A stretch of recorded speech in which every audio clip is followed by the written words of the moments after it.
Okay, we need to get down to the dragon, guys. Oh! No way, guys! It's that Herobrine!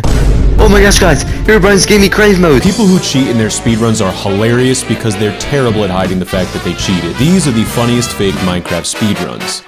The speedrunner spawns into their world, and they are selecting the last slot in their inventory. As well, they're in creative mode. Buddy, how obvious can you be? They even approach this tree and break it in creative mode. Then they realize, oh, darn it, okay, no one's gonna believe this, I'm gonna have to reset everything. So there's a sudden cut. They have a block of wood in their inventory. They go up to the tree again. They're still in creative mode. So they break the grass beneath them, put the block away, and then with no cuts whatsoever, they put themselves back into survival mode, and now the speedrun begins. Yeah, this is gonna be painful to watch. So the speedrunner breaks the tree in front of them, getting 2 logs, and when they turn around, there is a ruined nether portal directly behind them. At which point, the speedrunner says something very suspicious. Wait, if my calculations are correct, the chest should be right here. If my calculations are correct, the chest should be right in here. This guy is full of baloney. I don't know why a chest would be behind dirt blocks. That is just ridiculous. Yeah, so they find a chest, and there is a lot of stuff in it. A golden sword with more enchantments on it than I have videos posted on my YouTube channel. Enchanted golden apples, armor, a flint. So they get their loot, and come on, are you kidding me? There's a village right next to them too? This is very unbelievable, but you know what? I'm gonna give them a chance here. I'm gonna give them the benefit of the doubt. I don't think I've ever seen a staircase like this in a village house, but I could just be acting paranoid. I'm honestly not sure now. They go into this house, they get spruce logs, potatoes, bread. So with some of these new materials the speedrunner found, and after breaking some beds, they make a crafting table, they make an iron pickaxe, and they make a shield. Then the speedrunner says this. I think we have to mine down, guys, to get stone. I think we gotta mine down so we can get some stone. Yeah, you know what? That seems pretty reasonable. Nothing conspicuous about that. Yeah, it's Diamond Palooza over here. This is not possible. Sorry to burst your bubble. So the speedrunner uses their newfound diamonds to make a diamond helmet and a diamond chest plate, and leggings, and booties. At which point, the speedrun footage suddenly cuts. It says set own game mode to survival, and there is suddenly 2 iron golems in front of them. Out of nowhere, the speedrunner has the strength status effect, and they one-shot both of these iron golems with their bare hands. So the speedrunner uses their new iron to craft a bucket, even though they already had a bucket. Yeah, this is definitely one of the sloppiest fake speedruns I have ever witnessed. Well, it doesn't matter. The show must go on. The speedrunner goes back to the ruined nether portal. They place their single obsidian block in the portal. Yeah, I'm honestly not sure what they were intending here. You are not gonna believe what happens. Let me just show you. Yeah, the footage is cut to them having obsidian blocks in their inventory, and they're just building a nether portal. But the speedrunner, even though they are cheating, still does not understand what the correct shape of a nether portal is. Buddy, there is a big difference between a square and a rectangle. I'm just putting that out there. Also, who is Cleesus? Okay. Oh, Jesus Christ! Who in the world is Cleesus? Okay, yeah, this is painful. So the speedrunner fixes their nether portal, they light it, and now they're entering the nether. Everything seems normal. They're walking around, they're trying to find something. Maybe a nether fortress, maybe a bastion, right? Until you hear them say this. Jesus Christ, John, I thought you knew where the bastion was. Yeah, now I got some serious questions. Who is John? Well, after exploring for a while, the speedrunner reaches a dead end, and in their frustration, they say this. If you can't do it, I will. And I made this look real. Yeah, if you can't do it, I will. So the speedrunner is typing /game mode creative, but the footage cuts to behind the scenes footage that I don't think we were meant to see. Yeah, the speedrunner is in spectator mode, floating around trying to find a nether fortress. Oh, it's literally right here. What are you doing, John? Whispering under his breath, what are you doing, John? I don't think that part was meant to be in the final cut. There is another sudden cut, the speedrunner digs down, and they drop right into a blaze spawner. The speedrunner kills 1 blaze, they get 3 blaze rods. This is very outlandish. They kill a second blaze, they get 3 more blaze rods. And 6 blaze rods is more than enough. In fact, it's perfect. But the speedrun cuts to this hulking mass of blaze rods directly in front of them. Come on, buddy. But it gets worse. When they turn around, there is an army of blaze in front of them. Alright, so the speedrunner gets as many blaze rods as they could possibly desire. And if I fast forward the speedrun here, here, you can see that not walking a very long distance, they are able to find a bastion very quickly. So the only thing I can comment about this is that this seed must be very, very lucky. At this point, we are just about to witness the speedrunner getting very frustrated about being unable to make a crafting table. I've done so, guys, so we need to get in there. Oh, and then the crafting table. Oh, fuck. Yeah, crafting dysfunction. It happens to the best of us, buddy. The speedrunner puts themselves into creative mode, angrily muttering under their breath about John. Jesus Christ, Michael, can't do. You did one gosh dang job. Flip. I can't speak. Oh, where's the flip? Is that you get in? How do you get in, guys? We found the gold blocks. This is gonna be easy peasy speedrun. And then, yeah, just like that, out of nowhere, the footage is cut and they're in the bastion. So the speedrunner mines these golden blocks, and then after exploring more of the bastion, they find a piglin to trade with. They give this piglin 81 gold ingots, and the speedrunner gets 80 ender pearls in return for their trade. And let's be real here, we know this is extremely fake. I'm not even gonna waste my time doing the math here. This percentage, that percentage. This guy is a phony baloney. The percentages do not matter. The speedrunner tries making blaze powder. I don't even think they know how to do that. And you can see in their inventory, they have 4 blocks of obsidian right now. But then there is an extremely sudden cut. They have a full stack of obsidian, and now they're making a nether portal. After creating this nether portal, they go into their inventory trying to find a flint and steel, and just listen to this freak out where they think they don't have flint and steel, but they do. It's just goofy. Okay, Skit! Oh, I do. Okay. Alright, well anyways, the speedrunner lights the nether portal. They return to the overworld. Somehow, by some miracle, they find a way to create blaze powder, and they make their eyes of ender. Now that the speedrunner has eyes of ender, all they need to do is throw the ball in the sky and follow their balls. But the speedrunner says this. Okay, we just need some triangulation. They need to do some triangulation. Now, for anyone who isn't aware, that is actually a professional speedrunning strategy. And it's not important because this guy tries to do it, and it is the funniest thing in the world. They start changing the brightness in their game. They open up the Minecraft store by accident. They change their field of view. Oh, fuck. We're gonna need some triangulation here. If I throw this pearl. Oh, yeah. 3 plus 45. Okay. And then, yeah, they say 30 plus 45. Okay. Yeah, that math checks out. That sounds about right. Sounds like triangulation to me. You know, isosceles, obtuse, right angle. Yeah, triangulation. Then the speedrun footage cuts to more behind the scenes footage that I don't think was meant to see the light of day. I know this is painful. I know it's difficult to get through, but the speedrunner gets into the village. They toss an eye of ender and it goes down. So naturally, the speedrunner begins digging down to reach the stronghold, right? Well, the next series of events are so confusing. I'm gonna need someone to help me to understand here. Oh yeah, guys, there's a new method where I found. You can literally just mine all the way down with one punch. With your fist. Oh, look. Oh my gosh, guys, it's working. Oh, we're gonna die! That voice crack was priceless.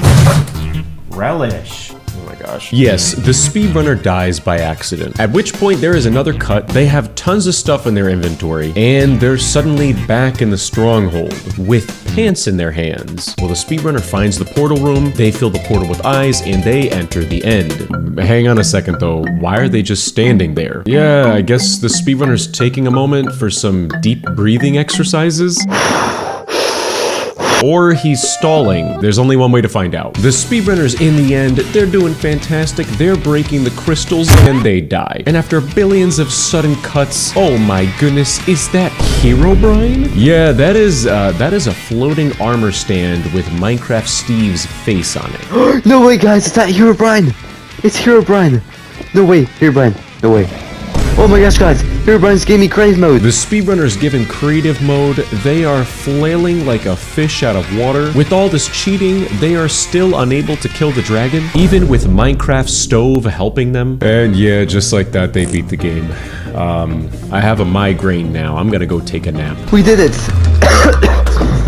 I got COVID. Right, so this speed run, it's a little goofy. They're using Lunar Client, which automatically disqualifies their speed run. The speedrunner is playing Silent Night. It's Christmas time, but I don't think Santa's coming. The Grinch is coming tonight. The speedrunner is on their way to create their new world. We can clearly see two worlds they've made in the past. Oij Gorge Goy Jurg and Babachu, which I think is the close relative of the Babadook. So the speedrunner creates their new save file, calling it World Record, and they put the difficulty on hard, which really isn't necessary, but you know what? I got respect for them. So we have the pleasure of listening to this very beautiful music while the game is loading up, and then there is just a very abrupt cut where the speedrunner is looking down at the ground. They're selecting the third slot in their inventory. Yeah, I'm pretty sure they edited this in Windows Movie Maker. As soon as the speedrunner turns around, there is an altar with an ender chest on it, and the speedrunner is looking around as if like, oh yeah, I don't see this goofy structure I made behind me. You know, what's good around here? There's some trees, there's some grass, the air. Lightning starts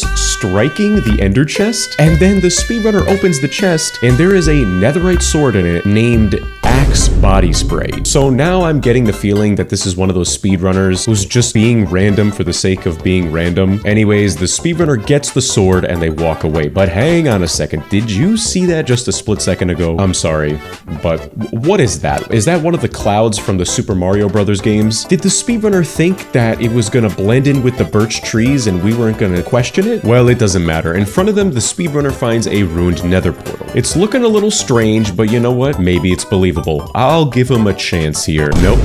Okay, so in the chest is 64 TNT blocks. They just right-clicked it, separated it perfectly in two, and then put them in two different spots. This guy's a big stinky cheater. I'm not really sure why, but the speedrunner uses the TNT blocks to build a staircase up to the nether portal, which is like literally playing with fire. That is the stupidest thing someone could do, but okay, I'm gonna roll with it. They use their flint and steel to light the nether portal, and the fire is just like glitched. The fire is not firing right now. And then out of nowhere, I hear the speedrunner say, Herobrine! He calls out to Herobrine. Well, it turns out that the nether portal had one crying obsidian on its frame, and then it disappears and turns into real obsidian. And now the nether portal works. So when the speedrunner enters the nether, there is no loading screen.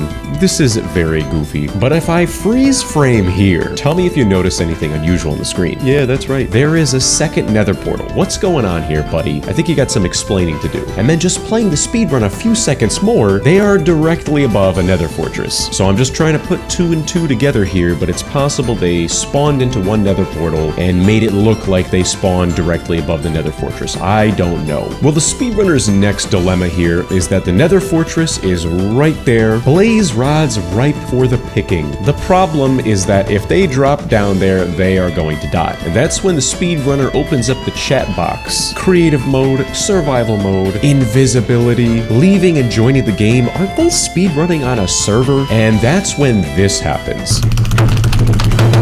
Yeah, they're just slamming on their keyboard, going into creative mode, then going into survival mode. And the footage cuts to them being next to a blaze spawner. If you can even consider this a blaze spawner. Yes, that is in fact their friend with a blaze skin on, goofing around. So you know what? Maybe there's a reasonable explanation for this. The blaze gives them blaze rods, and then in true fake speedrun fashion, they fly off into the distance and disappear into the lava. But then there is another sudden cut, and come on. A player with the same username approaches them, but this time with a piglin skin. You couldn't have, oh, I don't know, put in the effort to just hide their username? Well, the speedrunner gives them a single gold nugget, and then the piglin starts shaking its head, saying no. The piglin throws the two golden nuggets back at the speedrunner, then the speedrunner gets mad, they hit the piglin hits the speedrunner with their sword, and then you are never going to expect this twist of events. The speedrunner gets out the Axe Body Spray and massacres the piglin, and there's ender pearls all over the ground. That was more dramatic than one of those popular dating TV shows. After another sudden cut, the speedrunner suddenly has a full stack of obsidian blocks, and then they attempt to create a nether portal to return to the overworld. But like every bad fake speedrunner, they create a true abomination. Well, anyways, it just gets weirder. The speedrunner returns to the overworld, and in front of them is a marble staircase leading up to the sky, I have no idea what to expect here. After the speedrunner goes up the staircase, there's a sign in front of them that says low budget with a sad looking face. Could not finish. Ooh, house. And behind them is their friend, playing the role of Herobrine now. So I'm not really sure what the point of this is, because Herobrine just starts tossing netherite blocks at the speedrunner, and then the speedrun footage cuts to them being in a village. The speedrunner approaches a villager with a very large unibrow, and somehow the budget for this fake speedrun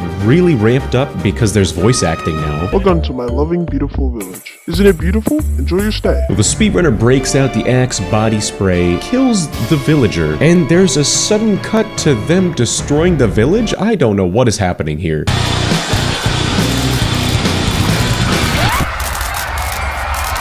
After completely destroying the village, the speedrunner is searching the rubble, and beneath them, they find a hole. The speedrunner drops down into this hole, and oh my goodness, I cannot believe it, they found the stronghold. No, this is the Walmart Great Value version stronghold. Now, maybe to the untrained eye, you wouldn't see the difference, but me, I'm a professional, and this is painful. At which point, the speedrunner says this. Bro, how am I gonna take out the crystals? How am I gonna take out the crystals? Then this goofy sounding music starts playing, and their friend disguised as Herobrine starts running around, flying in the sky, breaking the end crystals for them. After that, the speedrunner says this. What am I gonna do about my time? What am I gonna do about my time? At which point, the speedrunner is led by Herobrine to a structure I have never seen before, a time machine. So they go inside of this structure, their timer disappears, they got a goofy video effect on the screen, and now their timer is reset to 0. Even then, with all of this cheating and being so bad at the game, having this wildly overpowered sword, the speedrunner still cannot kill the Ender Dragon. Yeah, it flies away before they can get anything more than 2 hits in on it. So the speedrunner hands over Axe body spray to Herobrine, at which point Herobrine is flying around in the sky, chasing down the dragon like Tom and Jerry, and the speedrunner beats the game in 44 seconds. I don't know what it is, but that Wii gets me every time.